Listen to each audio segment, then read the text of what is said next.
अस्सलामुअलैकुम व्यूअर्स, आपका जेच भाई आपकी खिदमत में एक बार फिर से हाजिर है। और मैं उम्मीद करता हूँ कि मेरे सब चाहने वाले खैरियत से होंगे। अल्लाह ताला आपको अपनी हिफ्ज़ व अमान में रखे। व्यूअर्स, आपको पता है कि मैं हर बार आपकी खिदमत में हाजिर होता हूँ और एक नई से नई चीज़ लाता हूँ जिससे हमारे कबूतरबाज हजरात अपने शौक़ को मुकम्मल तरीके से लुत्फ़अंदोज़ कर सकें और अपने शौक़ से लुत्फ़अंदोज़ हों भी।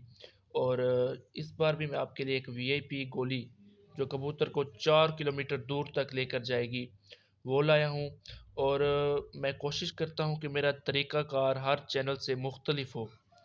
तो मैं जो भी चीज़ बताता हूँ वो एक अलग अंदाज़ और अलग रंग रखती है। तो इंशाअल्लाह ये जो आपको मेरी स्क्रीन पर चीज़ें लिखी हुई नज़र आ रही हैं, इन चीज़ों के बाद आपका कबूतर एक आपको हैरान कुन रिज़ल्ट देगा। मैं आपको गारंटी से कहता हूँ कि आपका कबूतर हैरान कुन रिज़ल्ट देगा। और इस खेल को बनाना कैसे है और इस खेल के फ़ायदे क्या हैं? तो फ़ायदे यही हैं कि आपका कबूतर लंबी पट्टी पर जाएगा, तेज़ परी और वीआईपी खेल है। और इंशाअल्लाह जैसे ही आप कबूतर उड़ाएँगे, उड़ते ही सीधा चला जाएगा। इंशाअल्लाह इस खेल से आपके कबूतरों में बहुत ही वाज़ेह फ़र्क शामिल होगा। और व्यूअर्स, इस गोली को बनाने के लिए हमारे पास जो अज़्ज़ा दरकार है, सबसे पहले तो हमारे पास ये आ जाता है मग़ज़ बादाम। ये पहला मग़ज़ बादाम, ये मैं लिख लेता हूँ और आपको बताता भी हूँ ताकि आपको अच्छे तरीके से समझ आए। ये आपने लेनी है 100 अदद मग़ज़ बादाम। 2 अखरोट का मग़ज़, यानी कि 2 अखरोट, वो आपने लेना है 2 अदद, ठीक है। जो आपने लेना है काजू, वो आपने लेना है 20 अदद काजू। फिर उसके बाद हमारे पास आ जाता है चौथे नंबर पर पिस्ता, ये भी आपने 20 अदद लेना है। फिर हमारे पास आ जाता है चारे मग़ज़।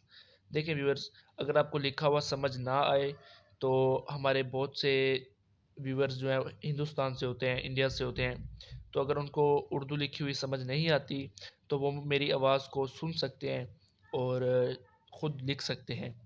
तो ये है मेरे पास चारे मग़ज़, ये आपने लेना है 1 चम्मच। ये है मग़ज़ चिरवंजी, एक बार गौर से सुनें, मग़ज़ चिरवंजी, ये आपने लेना है 1 चम्मच। फिर उसके बाद हमारे पास आ जाता है 2 लौंग, वो आपने लेने हैं 2 ही, 2 मैंने लिखे भी हुए हैं, पहले भी लिखे हुए हैं लौंग, 2 लौंग, 2। तो हमारे पास फिर आ जाती है आंबा हल्दी, वो आपने लेनी है 2 चने बराबर। एक छोटे चने का पीस होता है ना, उसी तरह से 2 चने बराबर लेनी है। छोटा पीपल, वो भी आपने 2 चने बराबर लेना है। उसके बाद हमारे पास है बड़ी इलायची, वो आपने ले लेनी है 1। दक्कनी मिर्च लेनी है 5। फिर हमारे पास आ जाता है अक्कर करहा, तबाशीर, मिस्री, मुरब्बा अदरक। ये आपने सारी चीज़ें, ये देखें, ये मैंने लाइन लगा दी है, ये आपने 2 चना बराबर ही लेनी है, ठीक है। और ये जो मुरब्बा अदरक है ना, ये खुश्क अदरक का मुरब्बा होगा और इसकी क्वांटिटी आपने 2 चना बराबर कर लेनी है। और ये ख़ासी गर्म होती है, अगर आप चाहें तो इसको 1 चना बराबर भी कर लें, ठीक है। और उसके बाद हमारे पास आ जाता है शहद, ठीक है। आपने छोटा शहद, यानी कि जो छोटी मक्खियों का शहद होता है ना, वो लेना है, उसका बेटर रिज़ल्ट होता है। वो आपने लेना है 1 चम्मच शहद। उसके बाद आ जाता है हमारे पास देसी घी, वो आपने ले लेना है 2 चम्मच देसी घी। फिर हमारे पास आ जाता है भुने हुए चने, वो उसके चने के दाने लेने हैं आपने 30। सब्ज़ इलायची, वो आ जाती है हमारे पास 5 अदद, ठीक है व्यूअर्स। ये हमारा तमाम, ये देखें, सारे ये 20 हैं तकरीबन या 19 हैं, ये मुकम्मल हुए आइटम्स हमारे।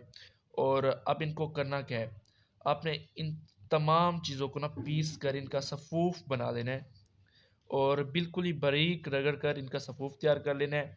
फिर इसमें मुरब्बा, देसी घी वगैरह जो होता है और शहद शहद है, वो मिक्स कर लेना है, ठीक है। आपने इसको पहले इसको रगड़ कर बारीक सफ़ूफ बना लेना है। फिर उसके अंदर आपने मुरब्बा मिक्स कर देना है। फिर उसके अंदर आपने 2 चम्मच शहद डालकर मिक्स कर देना है, ठीक है। मैं आपको इस तरह से बताऊं कि देखें, आपने शहद को छोड़ दें, आप देसी घी को छोड़ दें और इस मुरब्बे को, बाकी चीज़ों को आपने रगड़ करना बारीक सफ़ूफ बना लेना है, ठीक है। फिर उसके अंदर आपने मिक्स करनी है शहद, फिर उसके अंदर आपने मिक्स करना है मुरब्बा अदरक, ठीक है। फिर उसके बाद आपने देसी घी अच्छी तरह गर्म करके शामिल करेंगे तो आपका ये माजून टाइप बन जाएगा। माजून टाइप, ठीक है। तो फिर आपने इसकी बना लेनी है गोली। एक गोली की मिकदार एक बादाम के बराबर हो। एक गोली की मिकदार एक बादाम के बराबर हो। फिर आपने उसको देना कैसे है परिंदे को? आपने रात को परिंदे को देनी है, ठीक है। और जिन भाइयों के कबूतर सुबह को उड़ रहे हैं, जिन भाइयों के कबूतर शाम को उड़ रहे हैं, इंशाल्लाह मेरी दुआ है कि इसके बाद बहुत ही अच्छा रिज़ल्ट आएगा और परिंदा छतों से लगता हुआ दूर दूर तक जाएगा।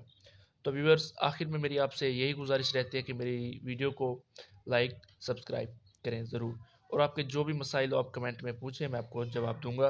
अगर आपको इन तमाम अज्जा में से कोई अज्जा समझ ना आ रहा हो तो आप मुझसे पूछ सकते हैं। तो मिलते हैं हम अपनी अगली वीडियो में।